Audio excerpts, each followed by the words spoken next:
खबर उत्तर प्रदेश की राजधानी लखनऊ से, जहां आज पूर्व प्रधानमंत्री और भारत रत्न चौधरी चरण सिंह जी की जयंती के अवसर पर किसान सम्मान दिवस मनाया गया और इसी मौके पर एक विशेष कार्यक्रम का आयोजन भी किया गया। दरअसल लखनऊ में आयोजित इस कार्यक्रम में उत्तर प्रदेश के मुख्यमंत्री योगी आदित्यनाथ ने हिस्सा लिया। किसानों से जुड़ी नीतियों, उत्पादन, ग्रामीण भारत की भूमिका पर विस्तार से अपनी बात रखी।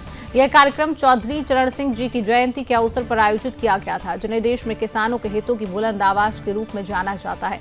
वास्तव में मुख्यमंत्री योगी आदित्यनाथ ने अपने संबोधन में उत्तर प्रदेश में कृषि क्षेत्र में आए बदलावों की चर्चा की। उन्होंने कहा कि प्रदेश में धान, गेहूं, चना, सरसों, बाजरा, मक्का का उत्पादन कई गुना बढ़ा है। उनके अनुसार आज किसानों की लागत कम हुई है, उत्पादन बढ़ा है और यही किसानों की समृद्धि का मजबूत आधार बन रहा है। दरअसल मुख्यमंत्री ने यह भी कहा कि जब लागत घटती है और उत्पादन बढ़ता है तो उसका सीधा लाभ किसान को मिलता है। उन्होंने इस स्थिति को किसानों की आर्थिक मजबूती से जोड़ते हुए इसे ग्रामीण अर्थव्यवस्था के लिए सकारात्मक संकेत बताया। अपने संबोधन में मुख्यमंत्री योगी आदित्यनाथ ने चौधरी चरण सिंह जी के विचारों को भी याद किया। उन्होंने कहा कि जब भी देश और किसानों के हित में कोई बात होती है तो चौधरी चरण सिंह जी बिना किसी झिझक के उसे मजबूती से रखते हैं। मुख्यमंत्री ने चौधरी चरण सिंह जी के उस कथन को भी दोहराया जिसमें उन्होंने कहा था कि जब तक किसान गरीब रहेगा तब तक भारत अमीर नहीं हो सकता।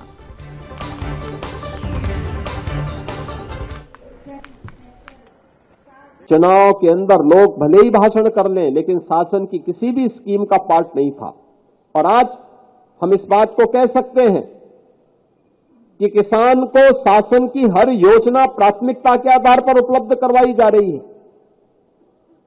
आज बिचौलिया अन्नदाता किसान की फसल का दाम नहीं तय करता है, अब किसान अपनी फसल का दाम तय करता है और सरकार अगर मार्केट में उसको मिलेगा अच्छा दाम तो मार्केट में बेचेगा, नहीं तो सरकार उसको खरीदने का काम करेगी। और हमारी सरकार सफलतापूर्वक इन कार्यक्रमों को आगे बढ़ाने का काम कर रही है। उत्तर प्रदेश के अंदर क्या धान की फसल हो, क्या गेहूं की फसल हो, क्या चना हो, क्या सरसों हो, क्या बाजरा हो, मक्का हो, कई गुना उत्पादन बढ़ा है, कई गुना उत्पादन बढ़ा है। लागत कम हुई है, उत्पादन ज्यादा बढ़ा है और यही मुनाफे का आधार है, यही किसान की समृद्धि का आधार है। और इन्हीं बातों को लेकर के अक्सर चौधरी साहब कहा करते थे, वे अक्सर कहते थे, चौधरी साहब के बारे में एक बात विख्यात थी, और देश के हित में, गांव के हित में और किसान के हित में जो भी बात होती थी बिना हिचक के उसको बोलते थे।